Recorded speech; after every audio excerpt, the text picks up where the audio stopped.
तो उनका एक इंटरव्यू था, उसमें उन्होंने कहा था कि जुनैरा की अगर बेटी होती तो जुनैरा कैसा फील कर रही होती, क्या इजाजत देती या इस तरह की कोई हरकत करती बेटी, तो फिर क्या कहते? सबसे पहले तो मैं खुद बेटी हूँ और बेटियां जो होती हैं वो अल्लाह ताला की रहमत होती हैं और बेटे जो हैं वो अल्लाह की नेमत होते हैं। अल्लाह ताला जो चाहे तो वो किसी को भी बेटे दे, किसी को भी बेटियां दे, लेकिन देखें बात फिर वही है, कल को जाकर कभी आज से 20 साल 25 साल के बाद, यानी जब मेरी बेटी बड़ी हो जाएगी और जब होगी मेरी बेटी और कल को अगर वो एडल्ट है और वो मुझे ये कहती है कि मैं किसी को पसंद करती हूँ, तो मैं डेफिनेटली उस लड़के से मिलूंगी, देखूंगी और अपनी बेटी को अच्छी और बुरी बात सिखाऊंगी।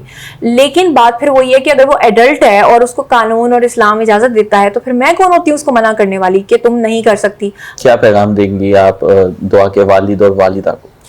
दुआ के वालिद और वालिदा को मैं आज भी ये कहती हूँ कि मैं सबसे बढ़कर आप लोगों के लिए किरदार अदा कर सकती हूँ, करूंगी, अगर आप लोग पॉजिटिव तरीके से चलें। अगर आप लोग मुझे वो जो कह रहे हैं ना निवाला उसके मुंह में देने की कोशिश की जा रही है, ऐसा नहीं, ये दुआ ज़रा के पेरेंट्स की तरफ से मुझे जो है ना प्रेशराइज करने की कोशिश की गई थी कुछ यूट्यूबर्स के जरिए कि मैं उनके एजेंडे पे ये कहना शुरू कर दूं कि वो लड़की अगवा हुई है। आपके लिए काफी तल्ख कमेंट्स, बहुत तल्ख किस्म के कमेंट्स, और ये आप अच्छे तरीके से जानते हैं, ऑफ द रिकॉर्ड आप भी जानते हैं कि एक जत्था है जो पूरा आता है और कमेंट सेक्शन में गालियां और पता नहीं क्या क्या लिखता है, लेकिन मुझे इससे कोई फर्क नहीं पड़ता क्योंकि मेरा जमीर साफ है। लेकिन मैं फिर भी उनके वालिदैन को ये कहती हूँ कि आप जिस तरह उनकी बेटी ने इंटरव्यू में कहा कि मेरे वालिदैन मुझे और मेरे शौहर को कबूल करें, तो इसी तरह आप भी अपना दिल बड़ा करें, उसको माफ करें, आप लाहौर आए, आकर उनसे मिलें, अपनी बेटी से मिलें और उसको कबूल करें। लेकिन उनकी जो बेटी है उसके बहुत सख्त रिमार्क्स थे अपने पेरेंट्स को लेकर। मैं ये किरदार अदा कर सकती हूं, खा रही हैं कि मैंने कभी उसको नहीं मारा, उसने ना मुझे कभी बताया, उसने अपनी बेटियों की कसम खाई उनकी माँ ने। देखिए, एक होती है कसम, एक होती है रियलिटी। अगर आप कोर्ट में जाते हैं तो आप कसम खा के कोई बात करें और मैं रियलिटी में वहां पर सबूत दे दूं तो किसकी बात मानी जाएगी? रियलिटी तो ये थी ना कि हमने उससे सारे सवाल पूछे, उससे सख्त तरीन सवाल पूछे, हमने उससे कहा कि बताओ, और उसने एक एक बात बताई।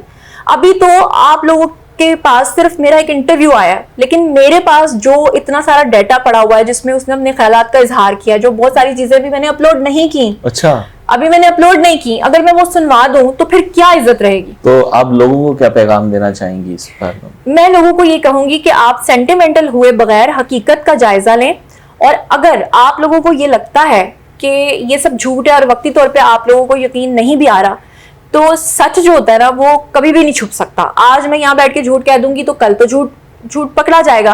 तो दुआ, ज़हरा और ज़हीर प्लानिंग कर रहे हैं कि वो अपना यूट्यूब चैनल बनाएंगे और वहां पर वो डेली व्लॉगिंग किया करेंगे। अब डेली व्लॉगिंग वो क्यों किया करेंगे? ताकि वो लोग जो आकर ये हर 2 घंटे के बाद एक नई, पंजाबी में कहते हैं शुरली छोड़ते हैं, नया एक वो चीज भी निकाल देते हैं कि दुआ ज़हरा पे जुल्म हो रहा है, तो जब वो अपनी डेली सुबह से लेकर रात तक की रूटीन दिखाएगी तो लोगों के सामने सच्चाई आ जाएगी।